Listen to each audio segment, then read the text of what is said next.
Hi hello నమస్తే welcome back to my channel smiley విజయ.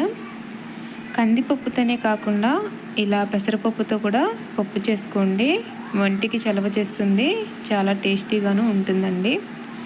ముందుగా గిన్నెలోకి చిన్న గ్లాస్ తోటి 2 గ్లాసులు పెసరపప్పుని తీసుకోండి.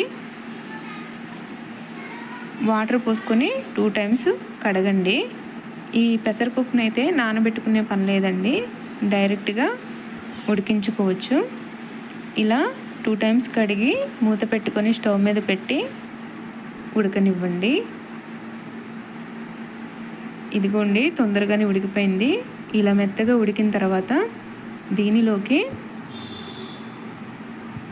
ఒక 5 పెద్ద పచ్చిమిరపకాయలు, ఒక 4 పండు టమాటాలు, ఒక పెద్ద ఆనియన్ని కట్ చేసుకొని వేసుకోండి.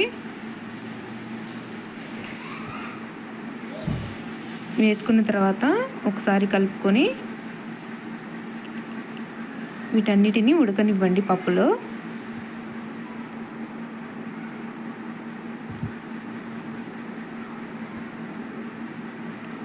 ఇదిగోండి, ఇలా మెత్తగా ఉడికిపోయిన తర్వాత దీనిలోకి కొంచెం పసుపు, రుచికి సరిపడా ఉప్పు, రుచికి సరిపడా కారం వేసుకొని ఒకసారి కలుపుకోండి. కొంచెం చింతపండు కూడా యాడ్ చేసుకోండి. చింతపండు వేసుకున్న తర్వాత ఒకసారి కలుపుకొని ఒక 2 మినిట్స్ మూత పెట్టి ఉడకనివ్వండి. 2 మినిట్స్ తర్వాత దింపేసుకోండి. దింపేసుకున్న తర్వాత ఇప్పుడు స్టవ్ మీద కడాయి పెట్టుకొని స్టవ్ వెలిగించి సరిపడినంత ఆయిల్ వేసి, ఆయిల్ హీట్ అయ్యాక తాలింపులు, జీలకర్ర, కచ్చాపచ్చగా దంచుకున్న వెల్లుల్లి రెబ్బలు, కరివేపాకు, ఎండుమిర్చి అన్నీ వేసుకొని మంచిగా కలుపుకుంటూ ఎర్రగా వేగనివ్వండి. పప్పుకి ఎప్పుడైనా తాలింపే టేస్ట్ అండి.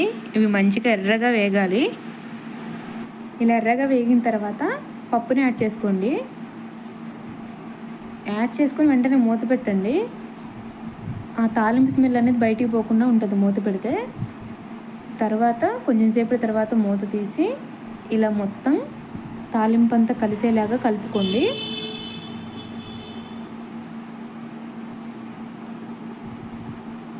నేనైతే స్టవ్ ఆఫ్ చేయలేదండి ఇంకా.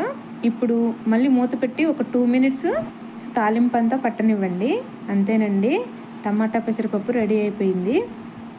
నా ఛానల్ని ఫస్ట్ టైం ఎవరైనా చూస్తున్న వాళ్ళు ఉంటే లైక్ చేసి, సబ్స్క్రైబ్ చేసి, బెల్ ఐకాన్ని క్లిక్ చేయండి.